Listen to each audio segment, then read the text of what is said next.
Rangers.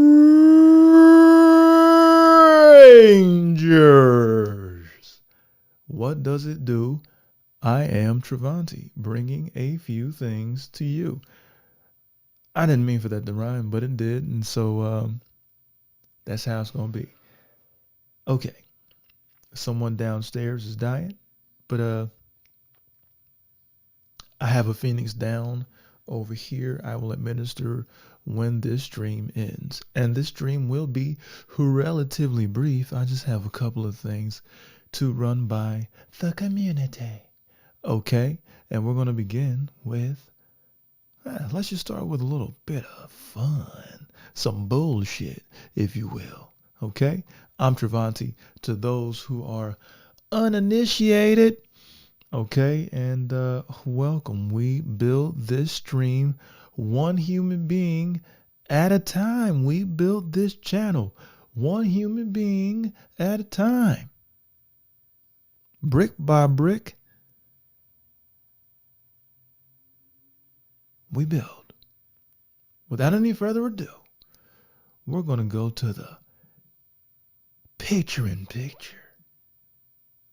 Aye. So, this here is one of the strangest but funniest things that I have seen. And I still do not understand the context. I don't understand the nature of the beef. Or the nature of the venison, if you will. I don't know. I have no idea why this deer is so mad. In fact, I thought, and like a lot of people thought, it was a motherfucking kangaroo, but it's not. This is a kangaroo before it was handed a moonstone to evolve into a kangaroo.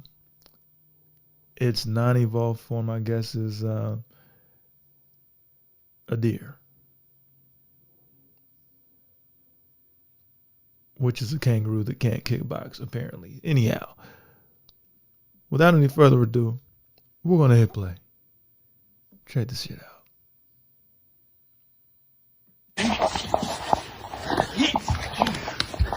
I was sitting here doing this for 5 minutes. So that was a sidekick. Used to create distance between both he and the assailant being the deer that has not fully matured. As you can see here, could quite possibly be in rut, as they say. But who knows?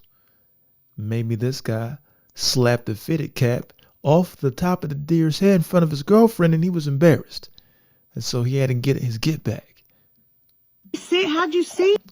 You see him throw the front? He threw a 1, 2, 3. Yeah. That's a jab and a cross and a hook to come back. I don't know why it's so fucking mean. I don't know why that deer is so fucking mean either, like, to be honest. But usually, viewers, people, citizens of Earth, nothing occurs in a vacuum. But sometimes it just wasn't the deer's day, and you came across his path. Well, and he has some frustrations to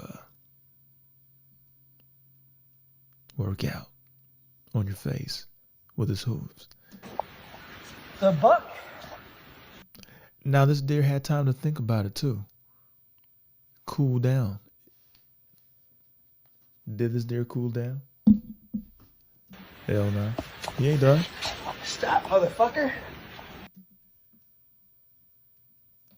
What's your deal?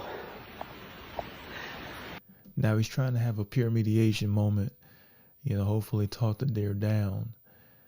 Maybe get to the heart of the matter and figure out if there's some dysfunction at home.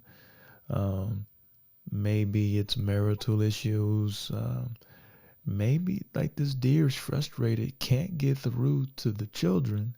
They won't listen to him, and he has no control of the home, of the house. And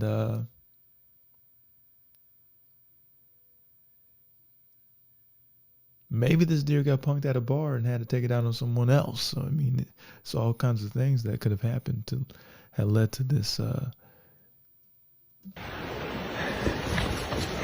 Bro, he just got stiff armed immediately. This is what happens when you have a long neck. It's a lot of surface area, easy to, Undertaker choke slam. So he's on 2 feet. He's in kangaroo form right now. But his balance is not that great on 2 feet because he's missing that tail. His evolved form, if he would have had a moonstone, he could have handled this no problem. But then used those feet that he's standing on to kick the shit out of homeboy. But he can't because he ain't got the tail to balance with. So Evolution took some notes. It's like, you know what? This is the beta version, but man, when the new version come out, like the new prototype, I'm going to call him Kangaroo, and he going to be kicking the fuck out of people. And he gets to use his hands and feet. But here, this is what it looks like. He's not done. That was a nice sidekick, though.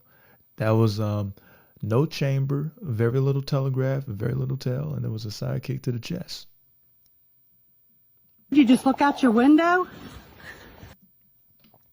And she's just steadily asking way too many questions. I was making my... And they're just having a casual conversation. See, when you come in like this, it's a little risky on the deer's part, but that guy is in terrible position, but he's trying to matador the deer, I do believe. But when you lunge like that, you can get K the fuck old. You really can. He's lunging, he's reaching. I think that the deer is overcommitting, and I don't think that that's very safe. It's not very good because you can get countered. I think the man is trying to pull the deer right into his punch, but let's find out what happens. Fucking coffee. He said, I was just making fucking coffee.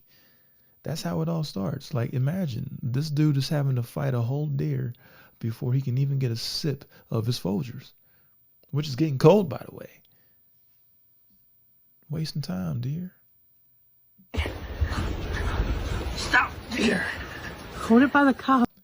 Now he's got him in a tie plum, or a collar tie, so that he can control the deer's posture. You want to control your foe's posture, you control him by his fucking neck. Because the person's going to go, or the deer, they're going to go wherever their neck and their head is going. Their body's going to follow. So that was a pretty solid technique on his part. Collar. Right. And then as you can see here, you see his left leg.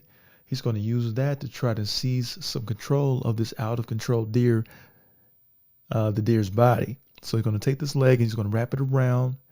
That way he could take the back. It's a vintage wrestler move. Let's see how it goes. There it is. Now he's trying to go for the rear naked choke, I do believe. But he at least is in a position of control because his hips are over the deer's hips and he's controlling the deer's posture and he's controlling the deer's hips. It's all about control. Right? So he can neutralize and nullify the deer's attacks. Because he's got 4 feet to worry about. You feel me? He's got him by the neck. The deer is like, oh. The deer's getting hemmed up right now. The deer is definitely getting hemmed up. Yes, this is the beginning of the end. Holy crap.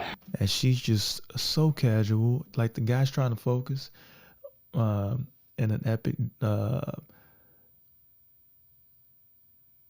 battle in Mordor with this super deer, and she's casually just asking them questions. Too many, if you ask me. Way too many fucking questions for this. It's not every day I got to battle a deer, and you just yammering mid-battle. If you don't shut up, I'll explain the rest later. Let me fucking fight this deer first. I'll let you go. Now he's negotiating with the deer. Let's see if he can broker a nice, peaceful accord. An accord is a deal, for those who can't read and write. You're gonna go your way. I'm gonna go mine. Alright? Now you listen here, dear. All right. I don't know what your deal is, and I ain't gonna take it personal, but let's just agree, from now or and the future, because I don't want to do this shit again. That you go your way, and then I'll go mine. It sounds like something Kevin Costner will say in Yellowstone. 3, 2, 1. All right, let's watch it again. I was sitting here doing this for 5 minutes. I was like, am I fucking dreaming? How'd you see it? Using the feet to I don't know control why it's so distance. fucking mean. The buck. Stop, motherfucker. What's your deal?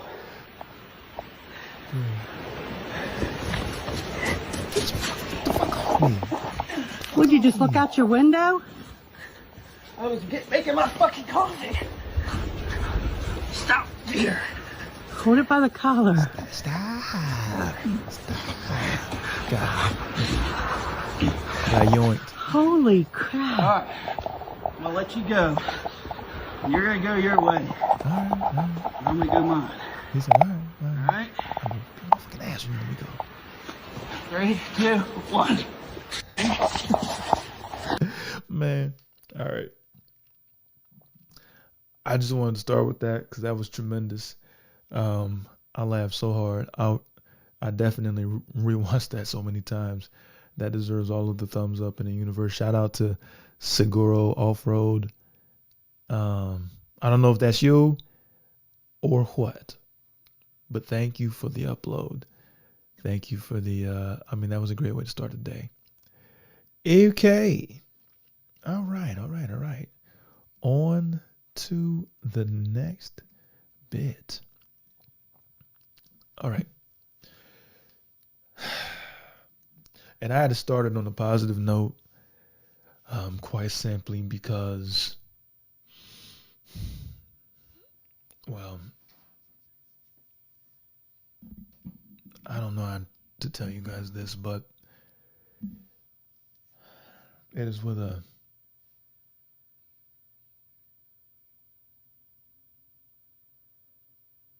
heavy heart that I must inform you that we have to retire the words nasty work and diabolical. They gotta go. Can't do it anymore. Can't. And I know everyone in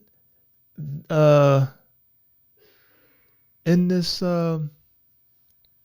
this chat that no one is in right now, I know that everyone that sees this, you're nodding in agreement. You're nodding in agreement because everybody at this point has seen a comment somewhere or has been in a comment section, or at least you've made a cursory glance at it, and you've definitely seen the phrases diabolical, nasty work. You've definitely go to just right now. Also, because it's a fantastic show and it's a pretty good time, Unc and Ocho, Nightcap, just go to the comments. You're going to see what I mean when I say to you. You're going to see it. Diabolical, nasty work. Go to It Is What It Is. It's okay sometimes. They do good work over there. They have their moments, but that's fine. So does everybody. But you're going to see diabolical and you're going to see nasty work. You want to know why you see nasty work and diabolical so much? See, the unfortunate thing about diabolical and nasty work is that you ruined it. You killed it. You ruin everything, in fact. The person that uses or would use a word so much like diabolical or nasty work, I can tell that you never used that word on your own. You didn't discover it yourself. You didn't have this word in your lexicon, you didn't watch Muttley and Dick Dastardly and Wacky Racers. You didn't see the show. You don't remember this from Boomerang enough to know that diabolical was a word that you can possibly use, or harebrained schemes. You ain't that kind of person. You're not. You're part of a gargantuan school of fish that'll take something good and run it into the ground, into an early grave. I can tell, you can tell, the kind of people that don't have the word that they're overusing in their lexicon because they use it so much. You want to know why they use it so much? It's because they ain't got no other fucking words to use.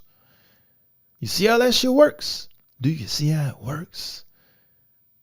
It's very elementary, my dear Watson. It's so rudimentary. You see those words? You ain't got them shits in your lexicon. You ain't got lexicon in your lexicon. This is how good words die. The internet is where good words go to die. It's because the internet is full of individuals who ain't good with words. They got a Flesh Kincaid reading level of 3rd grade. And this is why people observe and look at the 3rd grade, statistically, test scores at elementary schools to determine how many prisons to build for the future. It's part of the reason. It's part of the reason. It's got to be a part of the reason. And I don't think that reading level's gotten any better because communication hasn't gotten any better. Hence, a lot of the societal issues today. A lot of the problems. A lot of the fundamentals of communication perished. A lot of dysfunction. Nasty work and diabolical, forced into an early grave, a quick retirement because everybody ruined it, because nobody knows words. They think a thesaurus is a fucking dinosaur. This is why I had to bury my dearly beloved diabolical, because man, that was one of my ones. But I will not dig it up out of the ground, bones and all, and utilize it unnecessarily due to the fact that it's already been used up because of you and your laziness. You have 0 books read in your Kindle or in your Audible library. If you did have some books in there, you ain't the one I'm talking to, because you would not have used nasty work and diabolical, those 2 phrases, or idioms. It's not an idiom. Anyhow, you know what I'm saying. You wouldn't have run it into a fucking wall. You wouldn't have done it because you have other words to use.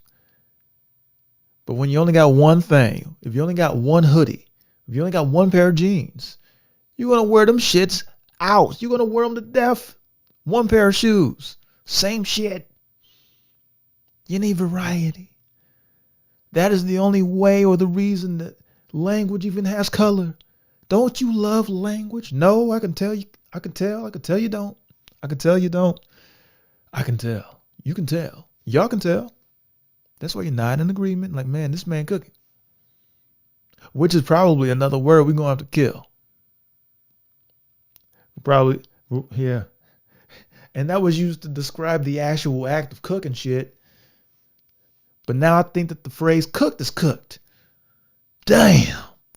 I saw a British dude on YouTube using it. That's when I knew it was over. Word to MMA guru. But man, I saw him using cooked, however the fuck he says it in his British way. I was like, damn. Even guru is running cooked into the fucking ground. I think that the word cooked is cooked. I need to add it. I'm adding that to the list. Nasty work, diabolical, cooked. Y'all killing everything. because y'all don't know words, because you don't read books or abstracts, diagrams, instructions, directions. None of it. None of it. Whew. You gotta admit, that might have been a bit cathartic. You don't even know that word. You don't know the word, but the ones who do know, and they're not in agreement. Which is why the aforementioned words, which you also don't have in your library, by the way, have been used to death. You can Google it on your own time. Actually, don't fucking Google it. Use DuckDuckGo or some shit. But I just want to take a brief 10 seconds is a long time on a stream. Let's take a 5-second moment of silence. Fuck it, 10 seconds. For the untimely demise, also not in your fucking lexicon, by the way, of nasty work, diabolical, and cooked. And we start now.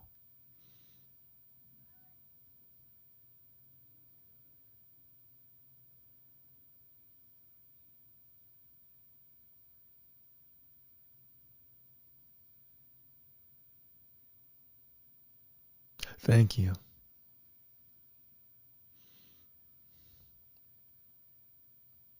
It's a crying damn shame. But on to the next little realization that I had. I've been reading far too many articles on a daily. I don't know why. It's my fault. I know. About asteroids that have been nearly hitting Earth.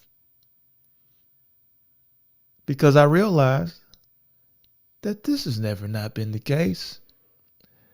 Asteroids have been nearly hitting Earth for everybody's entire life. I believe that now scientists need to realize this from us, non-scientists. What you guys are reporting is literally what outer space is. But I think that because you're fucking nerds, it's amazing to you. It's not that it's not amazing to us, but really, when you're really focused, hyper-focused on a particular scientific discipline, is all that you're looking at. So it's all that you see. So it's all that you fucking talk about. Now I'm saying this to you at home. Non-scientists who are nodding their heads in agreement. Yes, I wish they would shut the fuck up about asteroids the size of cities. Almost hidden, but not. See, Brandy Norwood. Brandy, I love you. R&B heads love you. Anyone with a soul and a spirit who has an ear for sound would probably agree to a phrase that you made famous in the 90s, with a song that you made famous, well, by singing it, that almost doesn't count. Almost don't count. Notify me. Actually don't. But if you were to notify somebody about how close an asteroid is getting, which is, if it's mad light years away, fam, that's pretty far. It's pretty far. But I know in outer space wise, it's very close. But it's so far away. Now, if an asteroid gets no, don't fucking tell me. Because it's over. It's probably over. If it's that close, or if it's going to hit, why not just wake up at the next stop? Wherever that's going to be. Wherever in existence and in or on whatever timeline it's going to be that we all wake up in, when that shit smacks our planet and just evaporates everybody, vaporizes everybody, because damn, it's going to be pretty quick, instant, right? What's gonna it's like it's gonna be a blink, and then it's gonna be another. It's gonna be um another thread of existence. Let's just call it that. It's gonna be over. Why count down? Why count down? Like, I can't get to no other planet, and there's probably nowhere else on the planet you can go fast enough to get away from it. So quit talking about it. Talk amongst yourselves. Or talk about the technology that you're building, that you can fly up there, attached to the comet or the meteor or the asteroid, and scooch it the fuck out of the way. Do that. Let the next article be about that. If you're going to talk about giant rocks flying in outer space, which is all rocks do, by the way, including ours, the one we live on, I don't want to hear about it no more. This has never not been the case. I know that it might be new to you, but this shit is old to us. Scientists, thank you for your time. All right. And I know that I sound incensed. I'm not. Just saying. Don't need to hear about it. Don't need to hear about it. Not as often as we do. There's a new article every day. You're spamming it. Quit hitting that same button. This is not Avis. Thank you.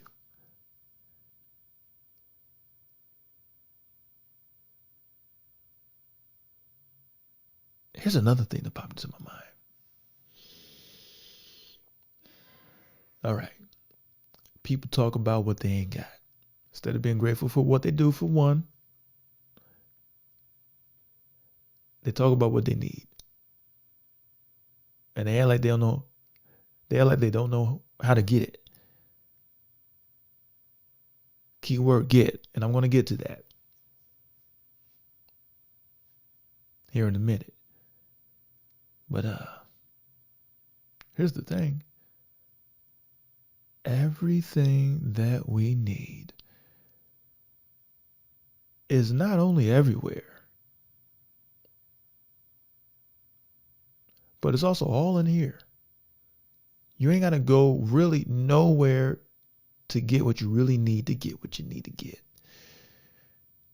I'm going to break that down. And it's going to sound strange, probably because it's coming from a strange man. But that's fine. I am at peace with it, and I accept that. And I ask that you do the same. If you don't, fuck it. But everything that we need is everywhere. It's all around us and it's within us. Meanwhile, people walk into the warehouse like, where's all the stuff? And there's not a square inch of warehouse space where there's not stuff that they could use to get what they need to get or to do what they need to do. Imagine walking into a fully stocked warehouse like, where's all the stuff? That's what people do every day. They act helpless, useless, aimless, directionless. The compass isn't here. You know where to go. You really know what to do. It's a matter of wanting to do it. They call that discipline, though. They call it focus. Now, focus and discipline are two different things, but you need those ingredients. You do. You do. And you got to find excitement in the mundane. Remember the last stream I did, I talked about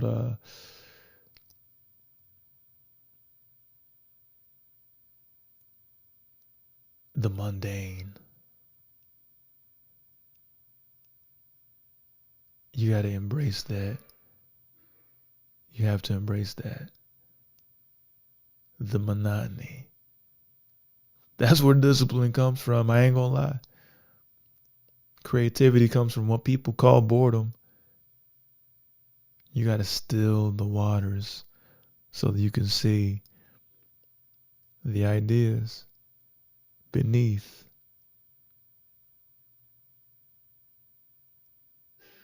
Endless reservoir. Endless reservoir. Still waters run deep.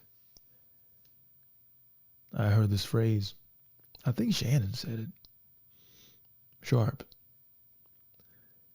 Shout out to Uncle Ocho. Shout out to Uncle. But Unc said, he said, greatness is monotonous. Which was funny because I had written down in my notes, like last week I had this thought just cross my mind when I was doing just regular, I was just washing dishes or something, or just cooking. No podcasts in my ears, no headphones on, nothing. Just doing the thing, just focused and doing the exact thing right in front of me that I was doing. Nothing else. The thing. That's it. The task. Just the task. I've been doing that a lot. And it's changed everything. Like just doing the thing that you're setting out to do. Just do the thing just once. Just one thing. Just do that thing. As well as you can do it. Anything that happens to cross your mind is pure. And it's real. But you're not trying to think about anything. You're focused. You're locked in. And that was inspired by something else. I'll mention that here in a second. But greatness is monotonous. And it had everything to do. And it stood out to me because I was thinking about this and meditating on this, praying on this last week. Because when I was like cooking and washing dishes, a buddy of mine, I think I mentioned him, Spence, he said he didn't have time to cook. And I was like, nah, that's one of the most important ingredients probably to your creativity and just to your success in the world is becoming super proficient at the boring stuff. I think that the greats, this makes them great. Because they got to make the boring shit fun. But discipline is doing it whether it's fun or not. They show up anyways. They show up anyway. They do it anyway. I don't want to do it, gotta do it. I don't feel like doing, definitely gotta do it. I can't help but do it. I'm going to do exactly what no one else is willing to do to get the results that nobody else is actually willing to work to get. You're going to get different results if you look at this differently, if you pursue this differently, whatever this is, whatever it is for you. You got to embrace mundanity. That's what I told him. I was like, embrace mundanity. You got to do regular shit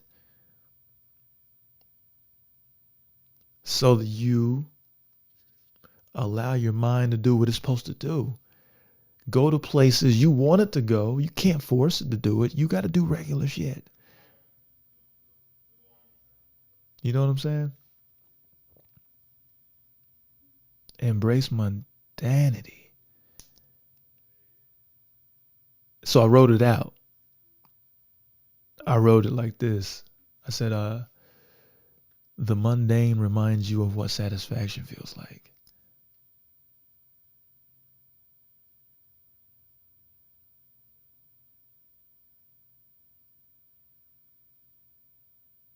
Yeah.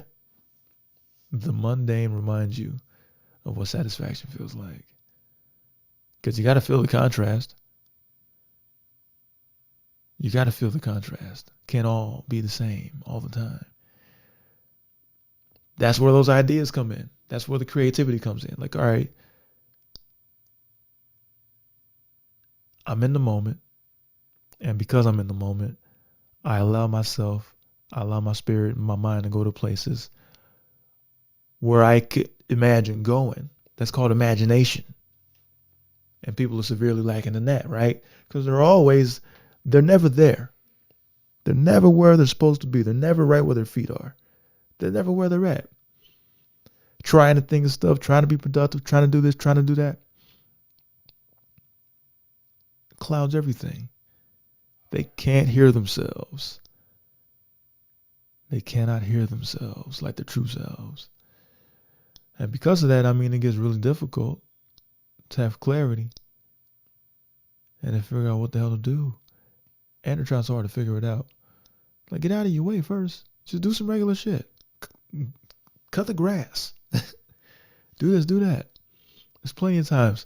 Why do you think that so many of your best ideas happen in the shower, taking a shit, cutting the grass outside, doing yard work, chilling in the backyard, looking at some trees and shit, watching bees work? I was watching bees. I've been on this like lately. One, I think the bees are making a comeback. Shout out to bees.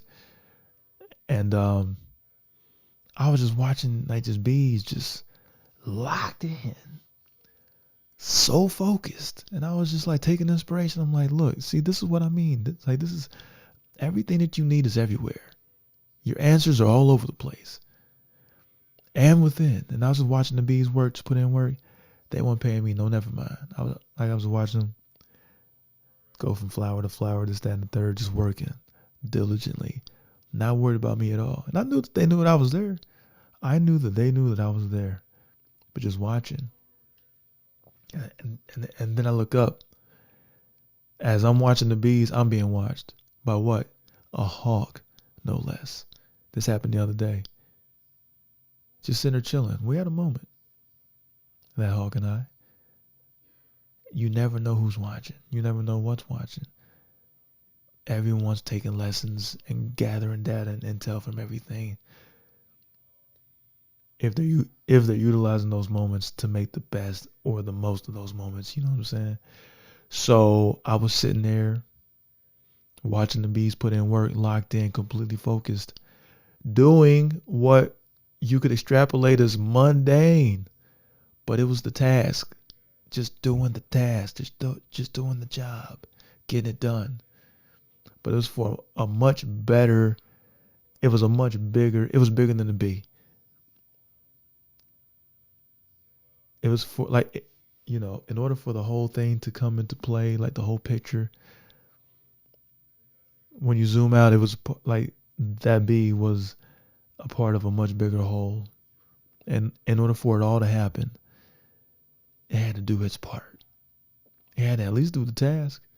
It had to at least just focus and do what little thing that it was doing masterfully. Because that little thing it's doing is the biggest thing that it could possibly do. And that thing leads to a bunch of other things, chain reactions. But you gotta at least do that. The mundane. That shit, like, it's crazy. It eventually leads to honey, a world food supply. You able to take your kids to school and pick them up? Put fuel in the car, gas in the car? Civilization itself. It all goes back to that bee. Not worried about me at all. Fixated, hyper-focused on just going from flower to flower,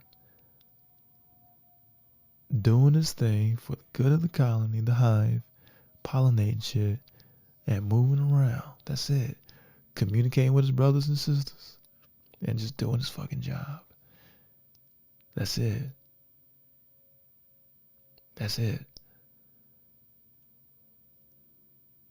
It ain't fighting for equal wages, none of that shit. It's just like, man, I got a job to do, so I'm going to show up and I'm going to go to work every fucking day, whether I want to or not. I'm going to show up and I'm going to go to fucking work. I'm putting this work in. That's it. Embrace the monotony, the mundane. Let boredom happen and see what happens. Let boredom happen and see what happens.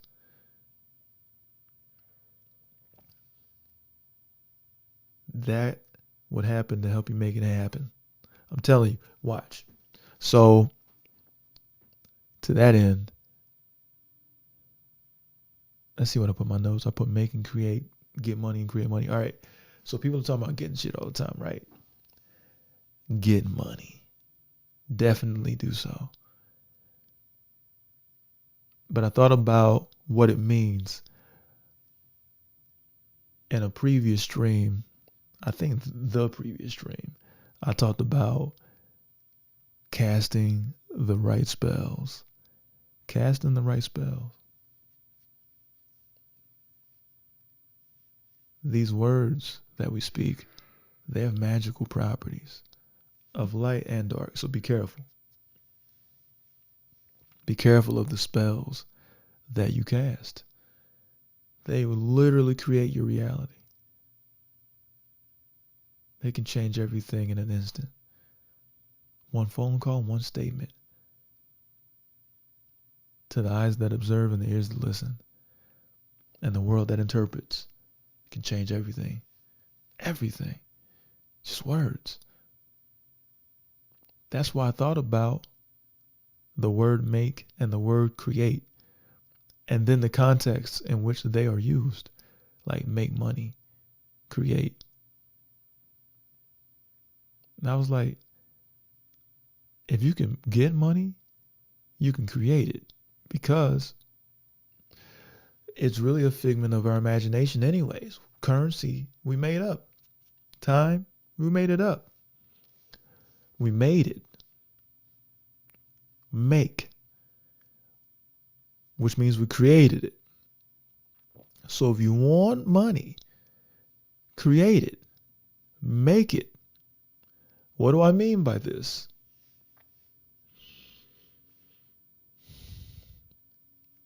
Is that it's not necessarily something you get,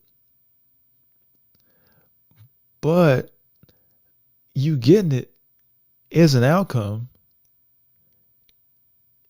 if you're fixated or focused on creating it. By creating, just make something happen. Create the happening. Create the moment. If you make or if you create, what I'm saying to you is, you're really making money, even if it doesn't show up yet or right away. What I'm saying to you is make stuff up and make stuff. Create stuff. Create something. If you at least do that, you are fundamentally making money. And getting it is the result of your effort to create or make. And it's not even that you're creating and making the money, but that's just going to happen if you're creating or making anything. I don't even know if the bees know that they're making honey. I think the honey is the result. And they're not attached to the outcome. They just know that they got a fucking job to do. And so they just get up every fucking day, roll out of bed, kiss the babe on the forehead. She rolls back over, goes back to sleep. And that motherfucker goes to work.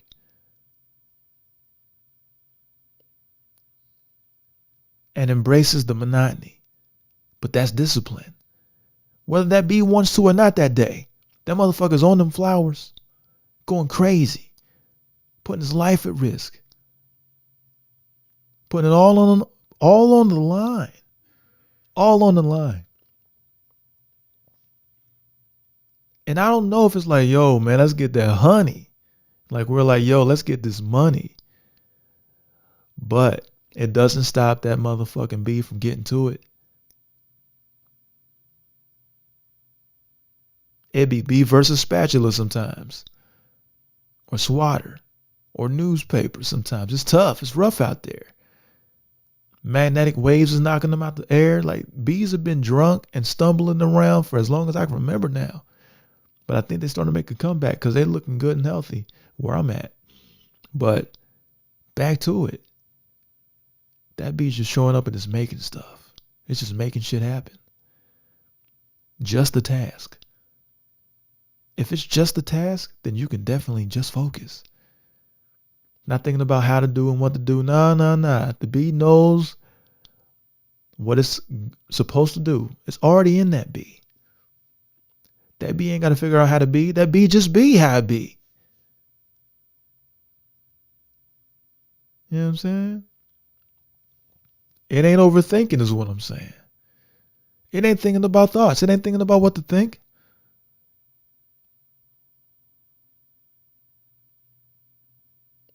What occurs to it is because it simply is what it is. And that be how it be.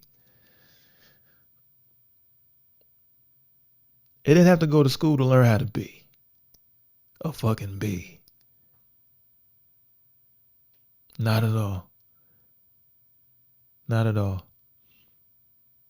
It knows it's capable, so it's just fulfilling this not human potential, but its potential by just expressing itself via its capabilities, discipline.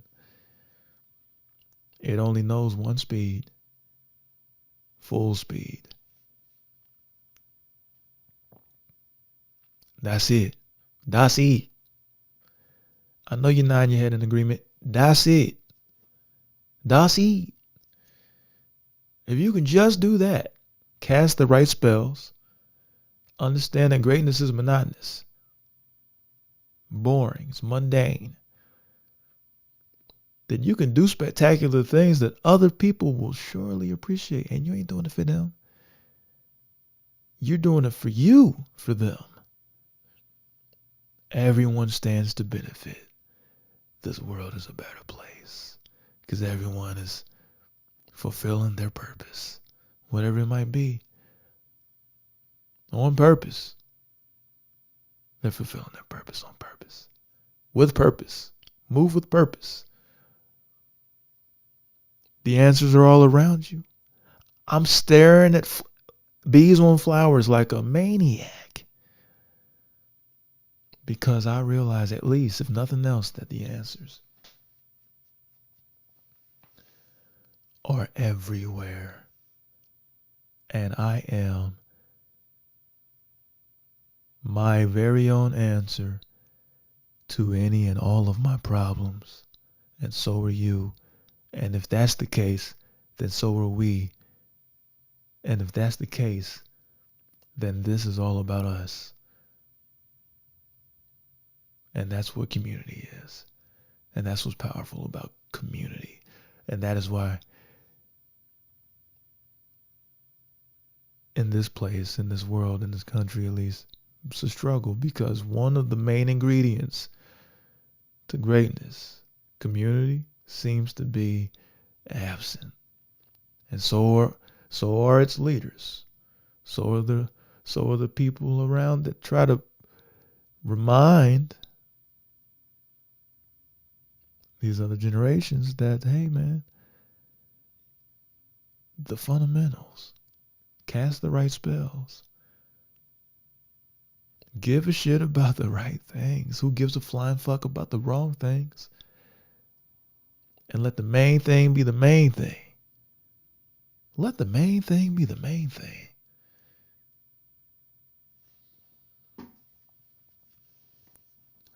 Really. I sincerely mean that. Really, I do. Man.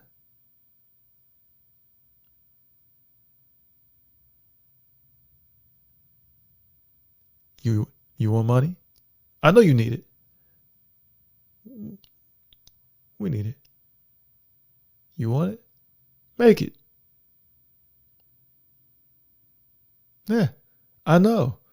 Frustrating how easy I make that sound. You want money? Make money. Make it. Create it. Walk through a door so that you can see what is on the other side of it.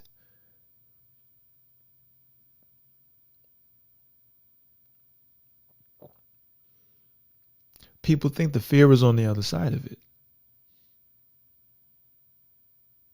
Nah. Fear is on the other side of that door with you. That's why your bitch ass won't walk through it. But I'm telling you, if you do, hey, viewer, family, rangers, if you do, Guess what's on the other side? It ain't fear. No one the fuck said that.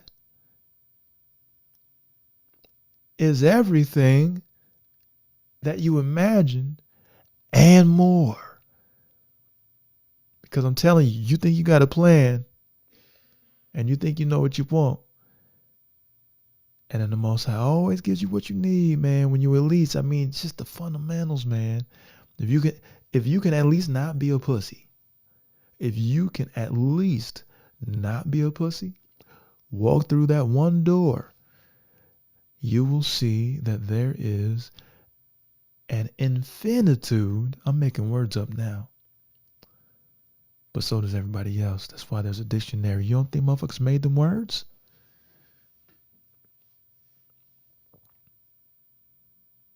We made them all.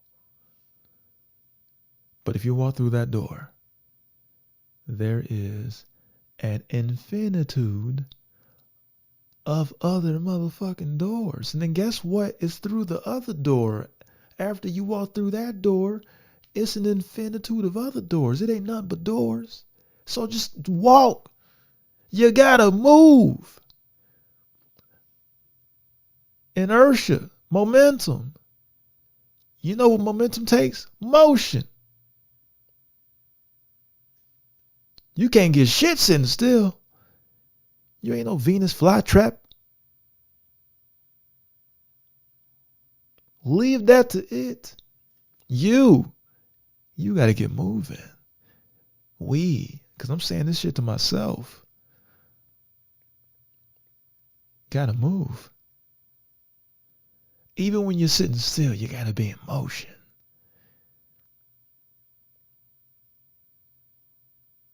Because even a state of rest is something. If it's going to put you into a better position to move. More fluidly. With less friction. More efficient, more powerfully. Rest is vital. It's important.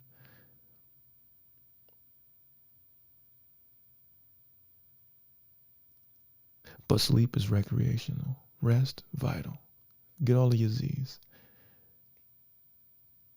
Just show up. Just show up. On some silly shit, and then I'm out of here. Honestly, man, listen. I know Black History Month is over, but boy, I saw Joel Embiid.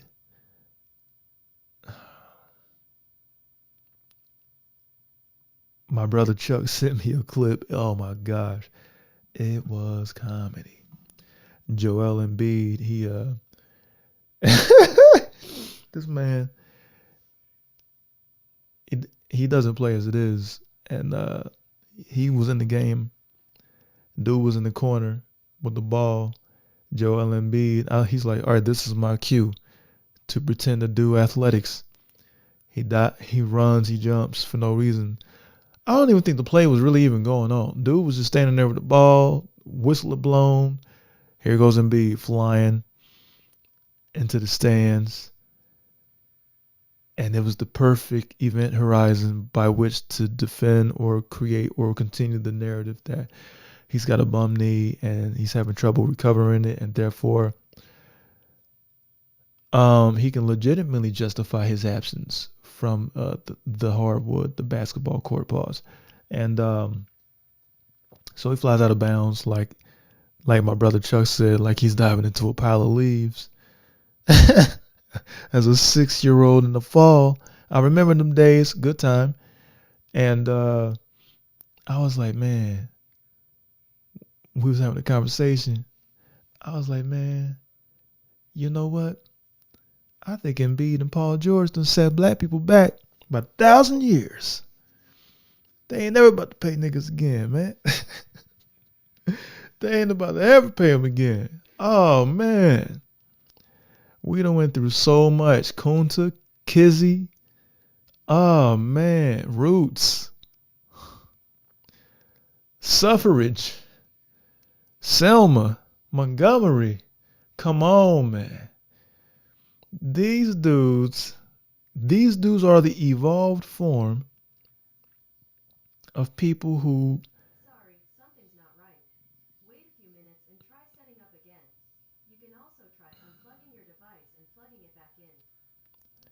So that was I'm not even going to mention the name because that bitch will start talking again and running her mouth. Unsolicited. Anyhow, they went through all of that. The great blacks went through all of that. So these fools can make up $500 million between the two of them to not go to work. I could never. To not go to work when your work consists of doing what you already can naturally do amazingly and love to do that you used to also do for free. They can't get you to do it for $500 million. When people got to punch in and punch out every day, day in and day out, whether they want to or not. Y'all make maximum wage. This is why people who make minimum wage probably hate y'all. Can't stand you. Oh, so much dismay. I understand. In fact, I overstand. It's hard to defend because I want y'all to make as much money as you possibly can. But nobody can respect people who don't work. At all. Can't nobody respect that. My light went out, but we rocking with it. Fuck it. Can't nobody respect that. And they don't. I don't. I can't. It's hard to defend. I had a debate with my bro. I was like, man. He was like, I want him to get paid as much as possible. I'm like, me too. But I can't, my right mind, defend this. I grew up around hardworking people. You did too. Hardworking ass people, man. They work hard, bro. And they still got to have like 5, 6 incomes to make one income. Just to feed themselves and their families. These cats got generations of wealth.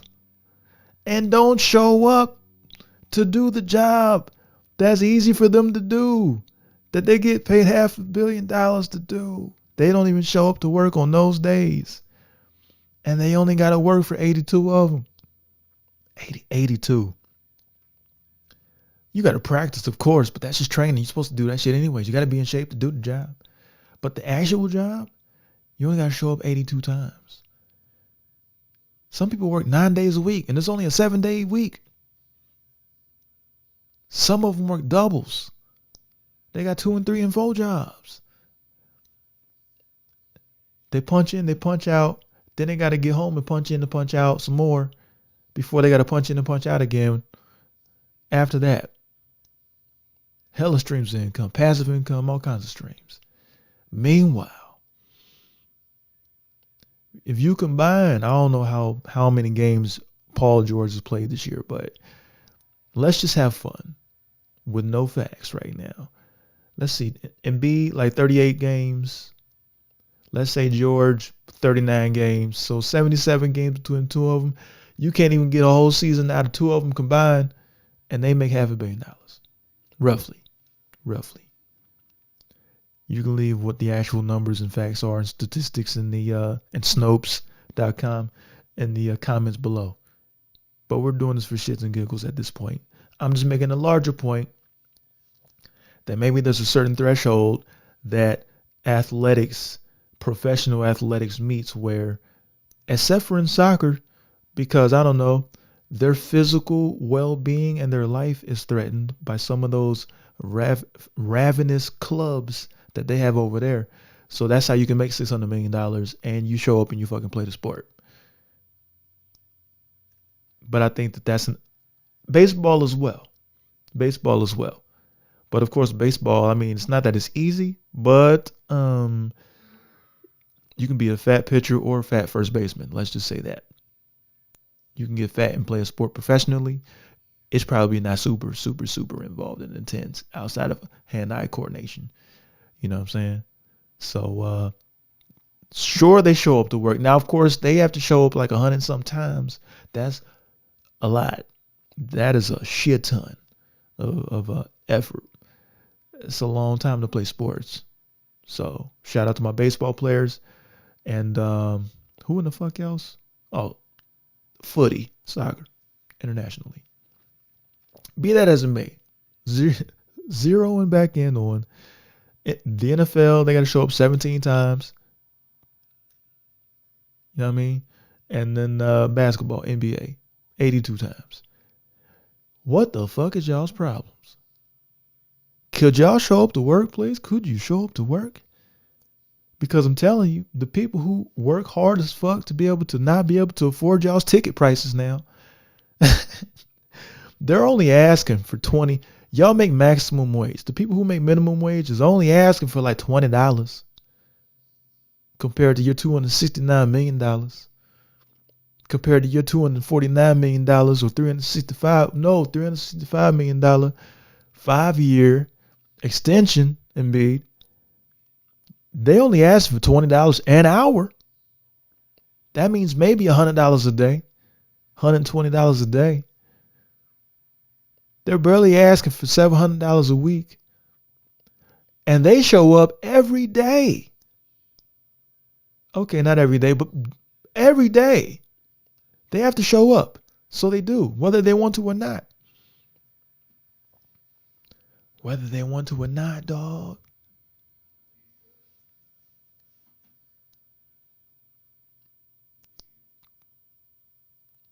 Like these people I'm talking about that make minimum wage, they're not asking for a quarter of $1 billion to podcast, to ice their knees and take naps.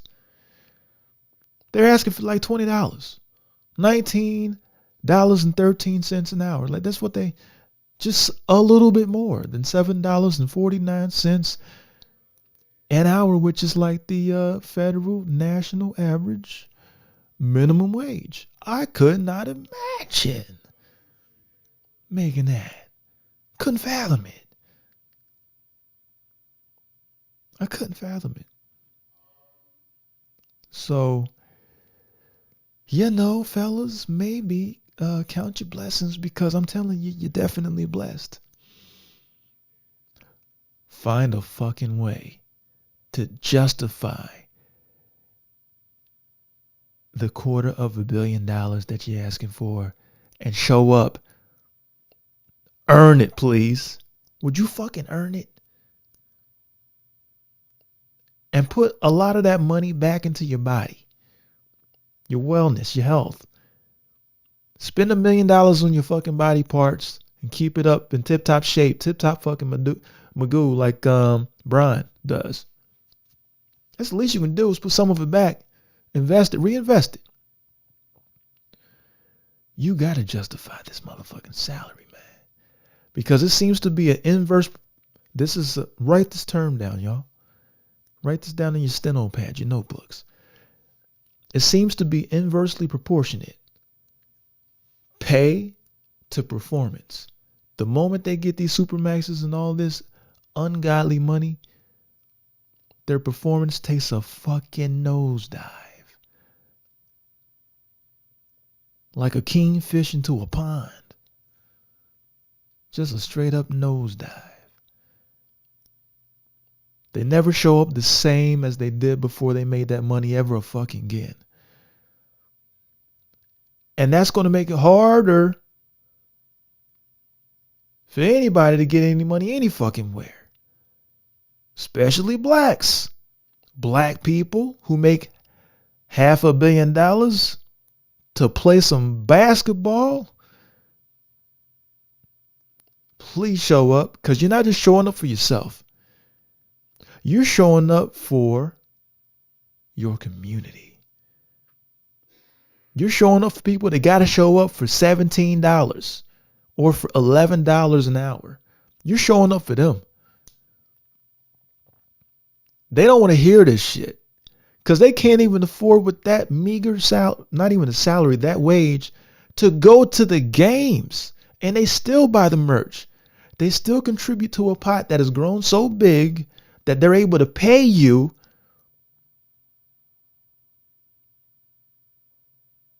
$500 million between the two of y'all, schmoes,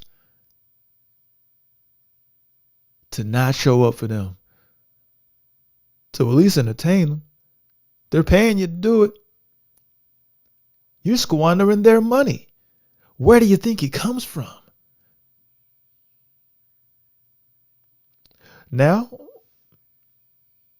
on the other side of things, though, on the other side of things,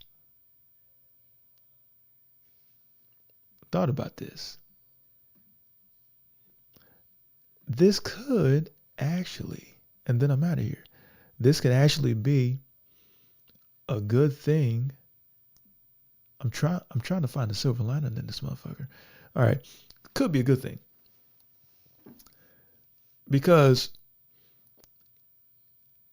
a lot of people watch sports, and if they see that example of like an Embiid and a Paul George, and I ain't trying to kick their backs in, but man, come on, man. You're making everybody look bad. Not only yourself. Again, blacks are seen as a monolith, yo. Okay? There was already them old stereotypes that they're lazy, they don't show up to work, they don't do this, they don't do that. It doesn't help when the wealthiest ones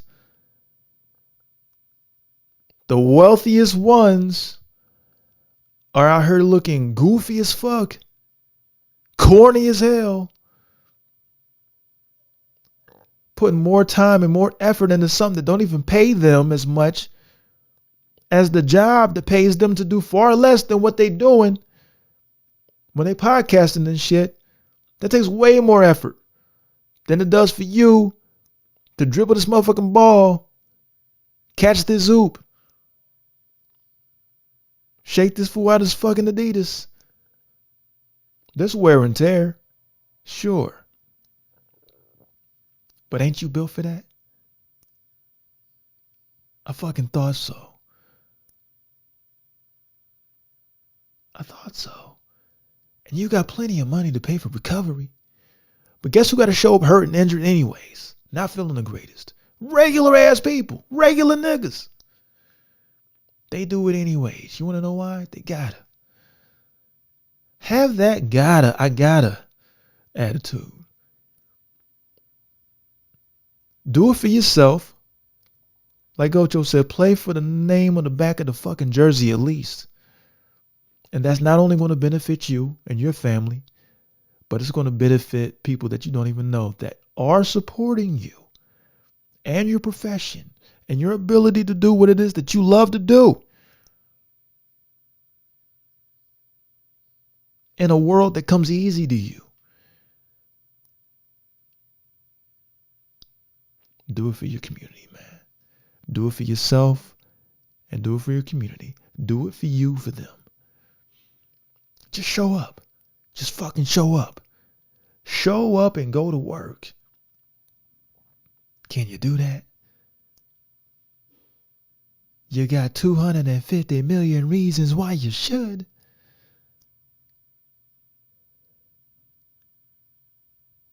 Man.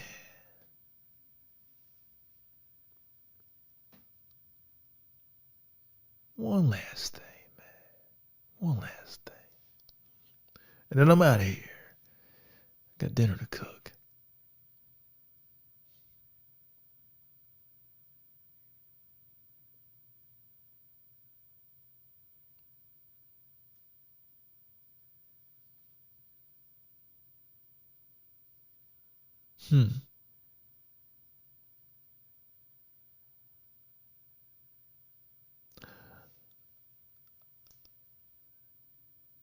I'm going to make this brief. And you're going to know what I'm talking about. I trust your level of intelligence, even though it can vary. It can very much vary tremendously on the internet. I know this for a fact. But, okay, that's not a spider. If the Department of Government Efficiency was real, he would just fire his fucking self and disband the Department of Government Efficiency.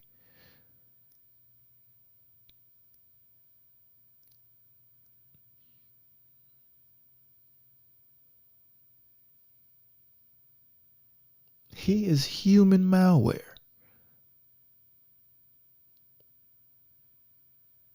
Fucking weird bag of garbanzo beans. Get him the fuck out of here. Man, that's it. That's it, man. That's it, dog. Oh, and this Porsche. I saw a Porsche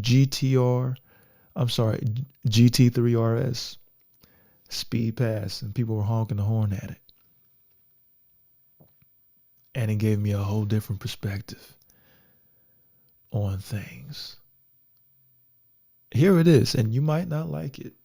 Those who are destined to not like this, but here it is. Because fuck it.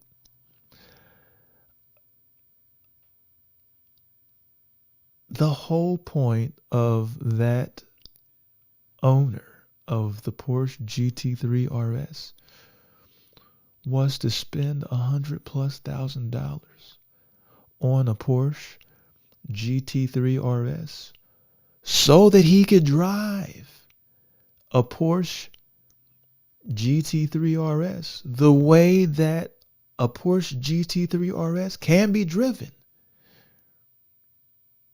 Expeditiously, speedily, fast and agile as fuck. Otherwise, he would have gotten a Chrysler Pacifica or a PT Cruiser or a Honda Ridgeline or a Honda Pilot or a Nissan Leaf, but he didn't because he wanted to drive a motherfucker as fast as he could. He wasn't driving as fast as he could. He wasn't, but he was maneuvering. But if anyone can maneuver in some shit, it's probably the guy driving. Now there's been some tragic errors in judgment, but there's probably the person who decided to get the Porsche GT3 RS. He's going to drive it fast. Why are y'all surprised? It's supposed to be driven fast. I ain't spending $192,000 on some shit I could move in and out. Come on, dog. Come on, man. And he ain't going that fast. They was about to honk at him if he was doing 17 miles an hour because he has a Porsche GT3 RS and it looks like it's flying when it ain't even fucking moving. It's at a red light. They honking at him because they're like, slow down. Slow down. Motherfucker's an idol. He's at a red light like everybody else. Slow down. He's like, what? He's puzzled. He's confused. Definitely slow down a little bit. Calm down. But you're not going to get a honk out of me unless you're threatening my well-being. And it's usually not the case. It's just haters doing hater shit. I get it now. Person in the teal, Porsche GT3 RS, I get it. I got it. The whole point was speed and agility. So, it's what you see. You stay still in the Toyota Sienna, the Nissan Sentra. You just let him float on by. He won't bother you, I assure you. And since he's fucking blazing past,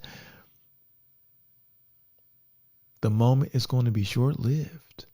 The only nuisance here is you, because no one's trying to hear that fucking noise pollution that is your horn. And really, you're only annoying all of the cars that are still there around you, yourself included, because that nigga's long gone. Because he's in a Porsche GT3 RS. And if you had one, if you felt what it feels like to have a car wrapped around your body, custom made, with seats that seem to assimilate your molecules into it and y'all become one, as you're maneuvering in and out of traffic, around the track even, in the Nuremberg, the Autobahn. If you are rolling around like you in a Mach 5 because you can actually almost get Mach 5, because you got the bread and you broke some of it, and you put something down on something that can get you someplace sooner than if you were in a Mercury Villager or a Ford Aerostar. I get it. I understand.